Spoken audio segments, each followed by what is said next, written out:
The Bible Treasury. A monthly magazine of papers on scriptural subjects.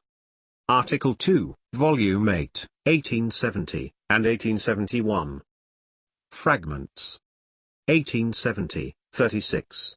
Isaiah is convicted, cleansed, given a ready devoted serving heart, and finds a tenderly sympathizing heart, all in the divine presence. It is as to his nature that he is convicted. What he has in common with others, this is true conviction. In devotedness he yields himself without knowing what it may cost him. Isaiah 6. 1870, 44. Israel in the wilderness had nothing to do for food or raiment, the Lord provided. They had no care as to their circumstances, the Lord called them either to rest or to motion. But they had activities of the sanctuary as much as faith pleased or as conscience demanded, in worship, communion, and confession, through their different offerings. They had the ordinances of holiness to practice, the future ways of Canaan to learn, and all this and the like in great variety. They began their action by erecting the tabernacle. The book of Leviticus shows this. Fragments gathered up. 1870, 48. Compare the faith of the Shunammite in 2 Kings 4 with that of her of Zephath in 1 Kings 17. The latter put her dead into her bosom, the former on the prophet's bed.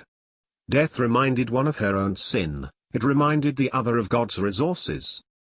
Jacob had 17 years in Egypt ere he was called hence. Paul was called up from the midst of his labors. 2 Timothy 4, it is a bad symptom of previous ways when a pause is needed, like that in Egypt to Jacob. Ishmael as an old bottle burst in the day of Abraham's feast, so did the elder brother in Luke 15. The Galatians were in danger of becoming the old bottles again. Ananias, in Acts 9 verse 13, savored of this. Ananias, in Acts 9, was something of a Jonah, unprepared for full grace. And so shall we be, if we do not come to God ourselves as the chief of sinners, taking up all sin as in our own persons. The brazen altar is the measure of man's responsibility, but saving has nothing to do with responsibility.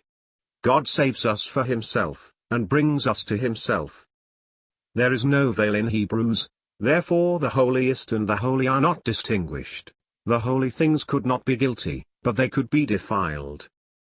The saints are perfectly in and perfectly out, whether in John's Gospel, John 9, or in the Epistle to the Hebrews. Hebrews 10 and 13. The law taken in its positive action would be for a child of Adam, but in an unfallen state. 1870, 54. Faith overcomes all accusing recollections, hope overcomes all present attractions. 1870, 77. It is in the point of death that the sufferings of Christ meet, whether for righteousness' sake and that which he underwent in order to sympathy with them when suffering under God's government, on the one hand, or in atonement, on the other. Christ suffered onward up to death, then he also made atonement for sin. Some of the remnant also may suffer unto death, as faithful under the trials of this government, but then, like Christ, they will obtain a better resurrection. Of course the atoning part is exclusively his. 1870, 80. In Job we have man put to the test, man renewed by grace, upright in his ways, to show whether he can stand before God in presence of the power of evil, whether he can be righteous in his own person before God, and, on the other hand, God's dealings by which he searches the heart and gives it the consciousness of its true state before him. It is God that sets the case of Job before Satan, who disappears from the scene. The olive tree, Romans 11, extends from Abraham's time on to the millennium. Faith brings to God and separates from the world. 1870, 133. The whole world wondered after the beast. I ought not to wonder about evil.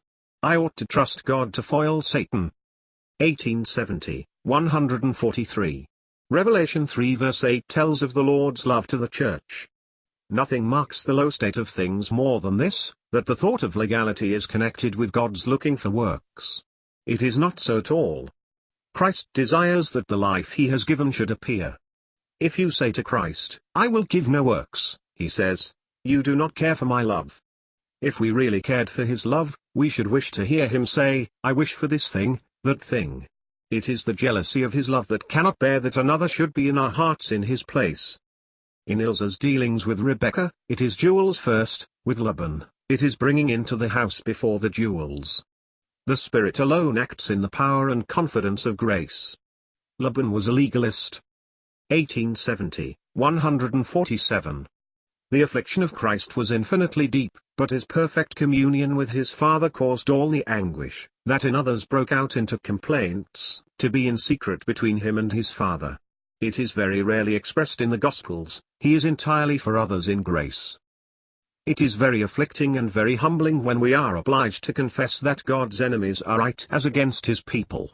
The only comfort is that God is in the right and that in the end he cannot fail to accomplish his gracious promises. The great truth now is what Christ is. At the Reformation it was his work. If he reveals what he is, it is but to add, "I have set before thee an open door, and no man can shut it." Here is liberty. It is an open door for all blessing. I do not think Peter's conscience was reached before the third time of asking. He felt, not passed over, the gap in his heart as forgiven and in favor, but God must have the conscience fully reached to have confidence and communion. 1870, 156. Babylon. On her forehead her name was written. A drunken world does not see it, but a saint ought not to mistake it. We should judge from the outside of it, and if we are in our place, in the Spirit, in the wilderness, we shall not mistake. But if we tamper with it, we have lost the sense of it, we have drunk some of the wine, if we do not discern it. Fragments gathered up. 1870, 160. Christians may be viewed as the seed of Abraham, Galatians. Hebrews, part of the line of the heir of promise on earth, and not only as those united to Christ as his body, a new and special and heavenly thing true of us on earth. Ephesians, Colossians. Matthew 26 verse 46. When the enemy is at hand, it is the time for action, not for watching and praying. 1870, 170. God can bless in a direct manner with the light of his grace, when the soul is brought into its true place, to what it really is in his sight. Then, whatever its state may be, he can bless it in respect of that state, with increased light and grace. If I have got far from him and careless in walk, when I have the consciousness how far I am, he can fully and directly bless. But the soul must be brought into the recognition of its state, or there would be no real blessing. I should not see God in unison with it. For its sensible did not answer to its real in God's sight.